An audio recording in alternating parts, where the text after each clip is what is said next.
UFC 319 Chimaev versus Plessis is upon us, guys. It's fight week, man.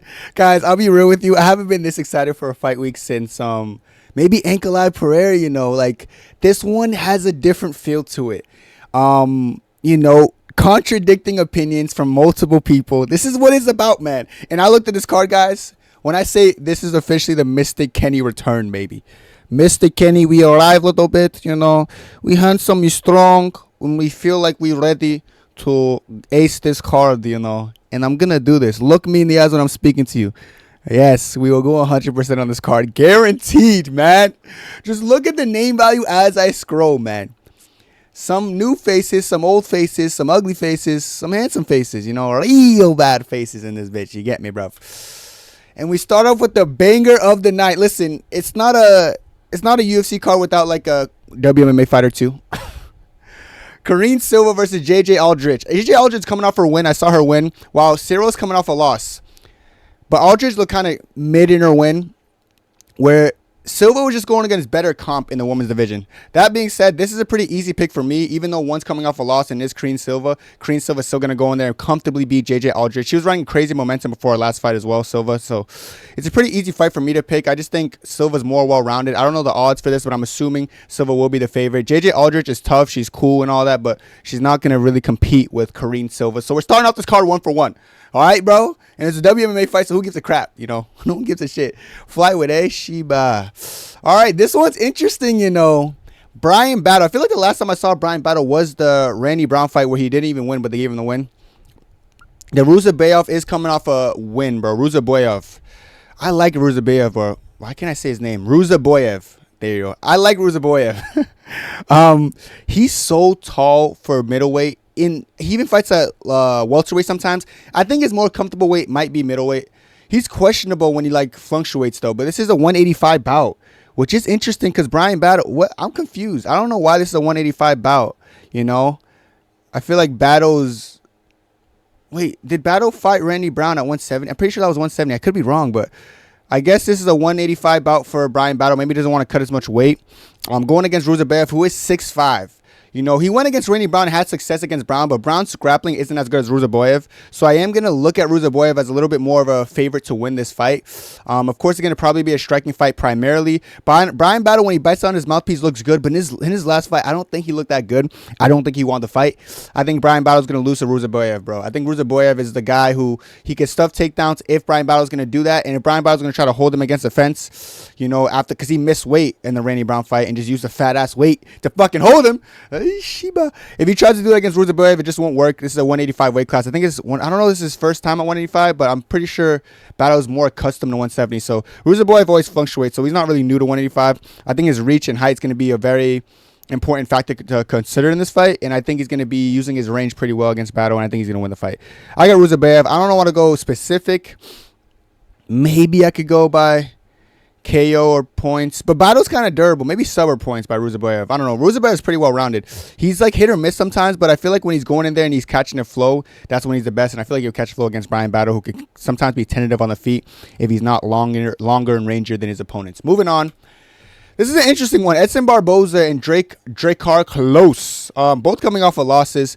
Edson Barbosa in his last loss was against Lerone Murphy. Of course, Lerone Murphy is tricky, and he actually had Lerone hurt. Lerone kind of always gets hurt, but Edson definitely had Lerone hurt.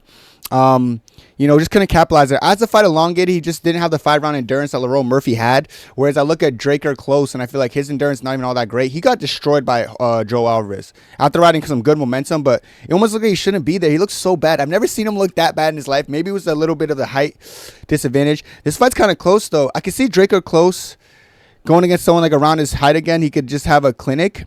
But Edson Barbosa has some mean low kicks, man. And he starts pretty well. He does slow as the fight elongates, but it's a 3-round fight. It's not going to be that long of a fight, man. When he shows up in shape, I feel like Edson Barbosa is actually a pretty tricky guy to deal with, man. This is one of the closer fights on the bout, in my opinion. I'm going to go fuck, my heart's really telling me Edson Barbosa is probably going to use his low kicks in his kicking game, just kind of disrupt Klose's rhythm. And then Drakkar is going to have a hard time closing the distance because he's getting his leg chewed up. So if Edson uses his low kicks appropriately, I think he's going to win this fight. Grappling's not going to be a huge thing. I'm pretty sure if anyone shoots, it will be close. But Edson Barbosa is pretty good defensively. So we have to see how this fight goes. I am leaning Edson Barbosa. I'm going to go Edson Barbosa by KO or points. That's my final pick. Okay, I'm liking this so far. So we got Silva, Rusev, and we got Barbosa. I think we're 3 for 3. And here we go with Chase Hooper. This is a step up, guys. He's going against Alexander the Great Ape Hernandez, who's actually, when he shows up, he's not bad. But ever since that Cowboy Cerrone fight, he like lost his flow, man. He did. He's always kind of been like a hit or miss after that. But before that, he was crazy. Well, Chase Hooper kind of caught a flow. And he got stronger physically. His grappling improved. His striking improved. His striking definitely improved, which is a big thing as well. You know, his grappling might not work as easy as he's used to against a Hernandez, because Hernandez has a really good defensive grappling base and he's kind of strong physically. But even then, I said Chase Hooper's using his length a lot better. His significant strike totals are going up. Man, I'm going to have to lean Chase Hooper here, man. I think Chase Hooper could get it done. I don't know about sub specifically. I'll probably say sub or points is probably the thing I'll lean towards the most. I could even see Chase Hooper catch him on the feet, then jump in on some kind of submission and finishing him. I'm going to go Chase Hooper with this one, man. Hernandez is good when he shows up well, but lately I just haven't been seeing that click for him lately. Like, he always goes through so much more adversity than he's used to going through, and I feel like Chase Hooper is catching a flow, and he's just not going to lose anytime soon unless it's to like a really good, maybe ranked opponent. So I'm going to go Chase Hooper for this one. I feel like a sub/points is probably the best bet to go when you're going Chase Hooper. Next fight, we got Jessica Andrade, who I feel like has not caught a break, kind of getting her ass whooped, versus Lupi Godinez, who is coming off a win. Lupi's good. Lupi just got his defend the takedowns. Her boxing's pretty good. She's more game than Jessica Andrade at this point of her career. Like, she's more willing to sit down in the pocket and throw, where Jessica Andrade just not really catching the flow, man. At all, bro. You know, I think Lupi Godinez beats on her Dr. Dre, man. I think she's going to win this fight. I think she's going to win by KO or points. I can see her finishing Jessica Andrade as well as just cruising to a decision. Andrade's going to try to mix in the grappling when she figures out that, like, her little aggressive style is just a little bit stupid and has nothing behind it. Sometimes she's just too aggressive and she's not defensively responsible. Lupi Godinez is going to expose that. She's going to land pretty comfortably on her. I do got Lupi Godinez winning this fight. Kind of cut from, like, that Alexa Grasso cloth where I'm going to high guard and just come forward like the Irene Aldana kind of fight style, you know. You know, the Mexican woman fight, bro. She's gonna fight like that, and I do think it's gonna overwhelm Jessica Andrade. They're both like 5'1", so it's gonna be a short fight, hypothetically and literally, maybe. If Godinez could get her out early, it'll be short night for some short fighters. All right, moving on to, we got GM3 versus Michael Oleek. Interesting fight, man. The Polish man versus the United States man. Michael Oleek is coming off a win, where GM3 is coming off a loss. GM3's loss against RDR is going to age better because he actually did the best against RDR out of everyone, including, I can't say that actually. Well, he was on the way to beat RDR until he got finished. Whereas Whitaker, that fight was, Whitaker did the best probably. But GM3 did the best of not getting bullied via size because he's a thick boy, man. All right, buddy. See, I said thick. Pause. He's a strong guy, though. He's Shiba. I was gonna say girthy, bro. He's just strong. He fills out well, man. He fills out well. He's a strong dude. Oleek is pretty game. He kind of fills out weird in 185 in my opinion. He likes no frame, like no good muscle on him, brother. This guy a little bit I don't really understand maybe. So I don't know how I feel about him, but I do think GM3 is probably going to get this done. He's a heavy-handed puncher. He has heavy low kicks, and his grappling is pretty solid. I know Joe Oleek is going to go in there and try to overwhelm with significant strikes volume, but I do think GM3 has a pretty solid chin when he needs to, you know, when the time's right, and I do think his power on the feet and grappling advantage could be significant here. I'm going to go GM3 here. Although Oleek is riding momentum, I'm going to have to go Gerald Mearshart. All right, we got King Green back on the card, man. King Green and Diego Ferrer. King Green just comes here and there and just gives people like Jalen Turner and fucking Rufy like a highlight reel knockout, disappears for a little bit, comes back, you know. Versus Diego Ferrer. One thing I've noticed about Diego Ferrer, he only loses to wrestlers. Like, he'll lose to the Gamrots, you know. He'll lose to like the high-level wrestlers or people who need a wrestler to beat him. King Green doesn't really wrestle at all. And then, like, you know, Ferrer cooked Pettis not too long ago. You know, in the striking, he just cooks people who can strike. Anyone who can strike, you're going to lose to Diego Ferrer. I know King Green's going to go in there. I'm calling him King Green. Ay, Shiba. I know Bobby Green's going to go in there and fucking just box with his hands low. Yeah, what's up? Yeah, he's going to get his shit rocked. I got Diego Ferrer by KO points. It's a pretty easy pick for me. Like, I know King Green is tough when he gets going, but I feel like he only gets going against NPCs and, like, Jim Miller and shit. I'm not saying Jim Miller is an easy fight, but, like, bro, Diego Ferrer is too heavy-handed and like he's too much threat with him on the feet. To a point, I can't trust King Green's chin, so I'm going Diego Ferrer by KO or points. If the fight elongates, I still got Ferrer winning. Ferrer just doesn't lose unless you wrestle, and I just don't think King Green's going to wrestle. Simple as. That's it with the prelims. Now the main card, man. Kaya Sakura versus Tim Elliot. Tim Elliot is one of those people who like kind of like check. Let me check this guy's real skill. Kaya Sakura, like quick fight with Pantoja. You know, we seen that iconic knee that was going to finish Pantoja, dude. I remember when I was picking Pantoja, like, nah, Kenny, you're casual, man. Ascura's knees, dude. But nah, jokes aside, Ascura is a pretty explosive fighter. You know, Tim Elliot is going to wrestle him, guys. Tim Elliot can wrestle when he needs to do that, and I do think he's going to try to wrestle Asakura. But the thing is, his wrestling isn't Pantoja's wrestling. You know, but he could, if he, I wonder if Kaya Sakura is like sucks at, his scrambling didn't look bad, you know. I think Pantoja's had really good control, but what if Tim Elliott's going to try to wrestle the whole fight? I just don't think he's going to have the endurance of that to do that against Asakura. And when they are on the feet, I do think it's going to be a significant advantage for the Japanese fighter. I do think he's very explosive, very quick and heavy-handed and heavy-kneed and heavy-legged. Heavy-kneeded and heavy-legged and heavy-handed. He just has heavy limbs, bro. You don't want to get hit by Asakura. And I feel like Tim Elliott is not necessarily hard to hit, you know. So we're going to have to see how this fight goes. But I am going to lean Asakura. You know, I heard like some of my chat saying this is the easiest pick of the card. Like, sure, yeah. Not really, though, at all. But I see what you guys mean. Asakura should go in there and beat Tim Elliott. You know, he is a champion in a different promotion. But, you know, maybe don't underestimate Ryzen. I don't know, brother. But I do think against Pantoja, although he got whooped, he showed me that he's pretty decent. Like, you can tell when someone's good and someone's shit. He's not shit. We know this. We saw him fight. He looked a little bit like got controlled and finished quickly, but I don't think he looked horrible in that fight, if that makes sense. I do think he's going to go in there and beat Tim Elliott, whose game plan is going to be, let's stall it. But I do think Asakura is definitely working on that wrestling defense since that fucking loss, and I think he's going to beat Tim Elliott. I got him by KO or points. Probably KO, though. Next up, Jared Kennaire, Michael Venom Page. All right, before I actually clicked record on this video, I watched Venom Page versus Ian Gary again, and I watched Jared Kennaire versus Imavov. Because Imavov and MVP don't fight the same, but Imavov has a really quick 1-2. He jumps into a 1-2 quick, whereas MVP jumps into that like one straight punch or overhand really quick. You know, and I watched the Ian Gary fight because I know Ian Gary was able to take him down at will pretty much and out-muscle him in the clinch. Man, in 185, in the shower of bullet MVP fight, MVP did slow down, maybe because of the extra weight plus the short notice. You know, he doesn't, like, and he looked a little bit tubby. I don't want to say tubby, like a little bit flabby in the 185. In contrast, in 170, like his belly looks a lot stronger and like you can kind of see the six-pack a little bit more. I don't think he fills out on 185 well, in my opinion. And Kennaire has been against tall fighters. I know MVP 6'3". Kennaire's seen the Imavovs who are 6'3" as well, just as explosive, you know, with heavy hands. He's seen the Israel Adesanya's who are 6'4", long limbs, you know, long length, longer reach than MVP as well, you know. And what I've noticed from Kennaire, specifically in the Imavov fight, he was doing really good in the boxing exchanges. He does a really good job dipping his head and landing some stuff. I've never picked against MVP in my life, you know. Every single fight in the UFC, I picked him to win, and he was damn close in every fight, you know. Schooled Holland, you know, was going to be Ian Gary, you know. I don't know, but it's just like this time, it's schooled Shara Bullet like I called, but this time around it's just hard, guys, because it's 185, and I know Kennaire is going to be down to scrap, and I actually don't think it's going to be boring. Like, I know some people think it's going to be like, oh, he's going to be running around. I do think MVP is going to do his style, but Kennaire has shown me that he understands to close the distance lately. The only time I've seen him freeze up against a long, lengthy fighter was Adesanya, probably because like Adesanya had a crazy run and crazy momentum, so he respected him too much. But in the Imavov fight, he wasn't just standing like backing away. He was actually bringing it to Imavov, you know. The Barhala fight, same thing, you know. But those guys pack different power and different punch. And then the RoboCop fight, bro. RoboCop was out, like, the physicality advantage was disgusting, but can't even show durability and the ability to recover. And he's taking some shots from these big 185ers. MVP does hit hard. And there's a world that MVP could clean his chin, you know, because he jumps into that overhand pretty strong. But this is 185. I feel like they hit with different power to a point where I actually think Kennaire could finish MVP if I'm strikes. Like I said, it hurts me to even pick against MVP. But I got Kennaire by KO or points.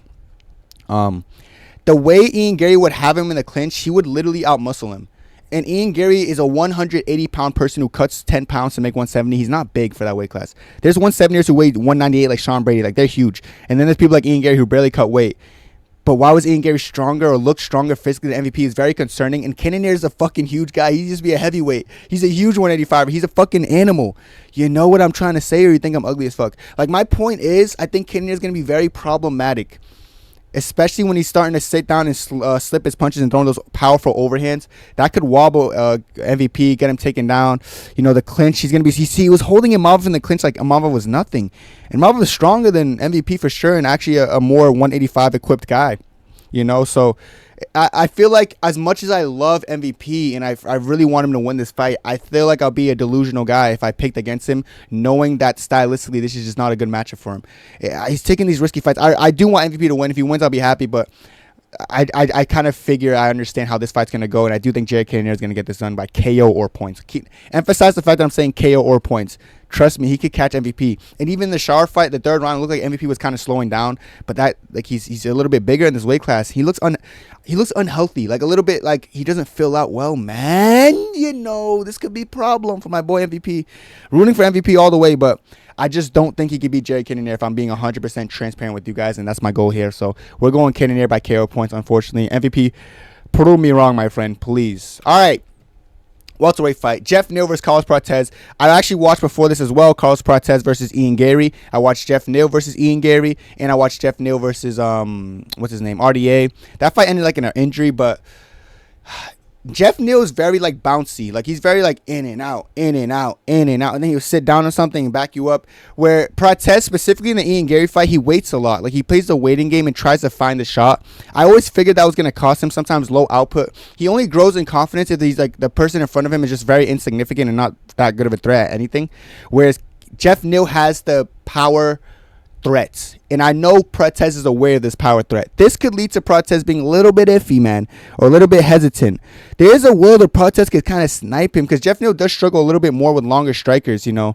But I don't think Protesz uses his range as well as Ian Gary. Ian Gary did a good job making that fight, like, I don't want to say boring, but like making Jeff Neal fall into the law of just point fighting with him, where Jeff Neal kind of just needs to get in there. He needs to get over his fear and get in there. I feel like the Shavkat fight kind of gave him a bad taste in his mouth, because he just got in there. It was a scrap, but it was a hard fight for him. You know, I think Shavkat, like looking back at that, Shavkat won like almost every round, but what made it hard for Shavkat is when Jeff Neal spat down his mouthpiece, came in and was hitting with some huge hooks and sending Shavkat fucking flying.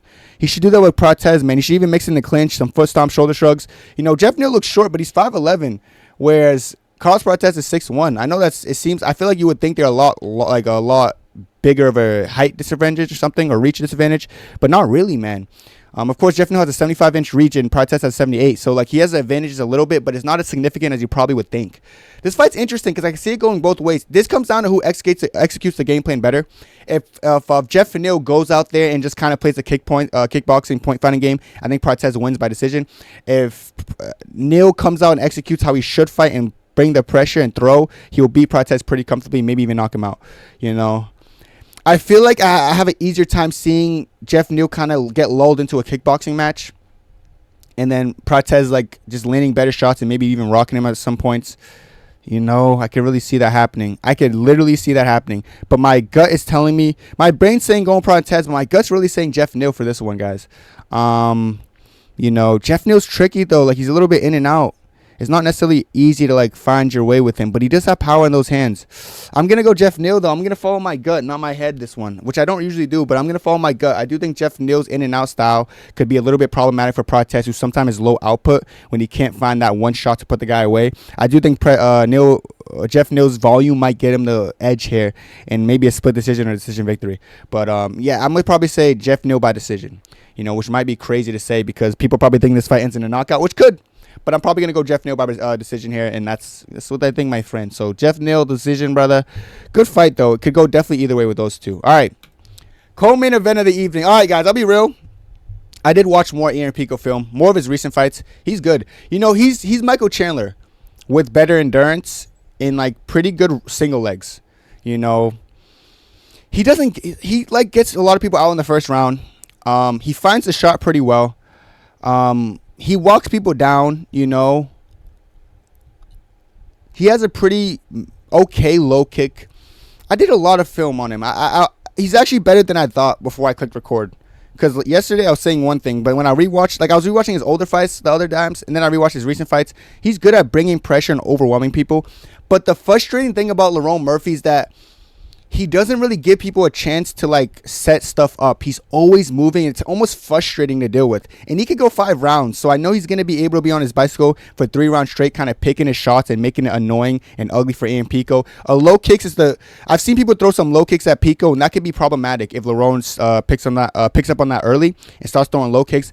You can say what you want about Lerone. I do agree that sometimes his fights are I actually very much enjoyed his Josh Emmett fight. It was a masterclass. He went against a power puncher and fought very intelligently and didn't get rocked a single time. Aaron Pico, people praise him as a power puncher, guys. Power punching is not Aaron Pico's best weapon.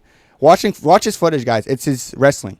You know, power punching it opens up with the wrestling. People are seeing the wrestling there. He might duck down, go overhand. It's not his power hands. But does he have power in his hands? Sure. I don't think his power is as significant as you guys are making it out to be. In contrast, his wrestling is probably better than you think. So, but the thing about this is, Lerone has some good takedown defense, you know. He does, you know. I'm not even lying to you. I'm not lying, dude. Fuck yeah, dude. I'm not lying, though. But I'll be real. He's doing this against taxi cab drivers. I saw my substitute teacher actually fight him. Like, literally my substitute teacher. Like, he literally taught me mathematics in 9th grade of high school. The same guy who fought this guy. Yeah, I just lied, by the way. But my point being said, he's doing this against people who just bums, dude. So I don't really... And I'm not saying Lerone Murphy's crazy good, but he's proven. He's never lost a fight. You don't gotta... You can have your opinion, but this guy's never lost a fight, guys, you know? And he's pretty game. And, like... The Josh Emmett fight showed me that his awareness of not getting touched is improving. Because before that, he was kind of getting rocked almost every fight. I do think he's going to go in this fight with Pico. Pico's going to bring the pace and pressure. But I feel like Lerone's going to take the shots and stick and move a lot better. And he's going to frustrate Aaron Pico, who's not used to going against someone who actually can move defensively and move his feet and land and stick and move, you know. And actually has really good boxing. I actually get scared when Lerone sits in the pocket sometimes because sometimes his chin looks high. But he wins a lot of exchanges before he exits. So they both have good boxing. But I do think Lerone's boxing is actually better. But the power advantage is obviously going to lean to Pico. That being said, I feel like it's going to go the distance. I think Lerone Murphy is going to get it done by UD or majority decision. I do think Pico has a chance in the wrestling, but like I said, if Lerone Murphy wasn't pretty decent at defensive wrestling and getting up, that's what I want to preface. He gets up pretty well. Like Lerone Murphy could get taken down, but he gets up pretty well, shoots up, and he gets to defense and starts defending again intelligently. That could be a problem from Aaron Pico. And Aaron Pico doesn't hold people down for long periods of time. I've noticed it well. And these are plumbers he can't do it to. He can't hold down plumbers. I know he's training with Armin and Khamzat. So I know he's definitely got to be better, but his control time is nowhere near them. Like, he's just not good at controlling people. And Lerone not being someone easily controlled, it makes me favor him even more so this fight. I'm going to go Lerone Murphy by points, probably. That's probably the pick to go there. In the main event of the evening, brother. Dale. Got the Russian flag behind me. Actually was going to go South African flag. But yeah, my last video when I said Dricus coach was being delusional, I saw all the Dricus Glazers come in, and it just made me realize, like, fuck the Glazers, man. Fuck those Dricus Glazers, man. They're so annoying to me. I swear they are. Even though I like Dricus, I hate the stupid Glazers. Like, dude, you don't know what you're talking about. We're the best grappler ever. Like, shut up, you fucking dimwits. Listen. You guys have to understand how good Khamzat Chimaev really is. I don't think people actually have an understanding of the grappling advantage he has. You guys just think, oh, he might be a little bit better of a grappler, but Dricus is so strong. Dricus will get out-muscled and out-grappled for the first 3 minutes of this fight to a point where I think Dricus will be caught off guard by it. He'll be like, I didn't know this guy was this strong. I didn't know this guy was this good. And listen to me. There's a 97% chance this fight ends in the first round. It is. You know, you like it or you don't like. This is the truth. This is very likely this fight ends in the first round and it's by submission or TKO from Khamzat Chimaev. He's so much better.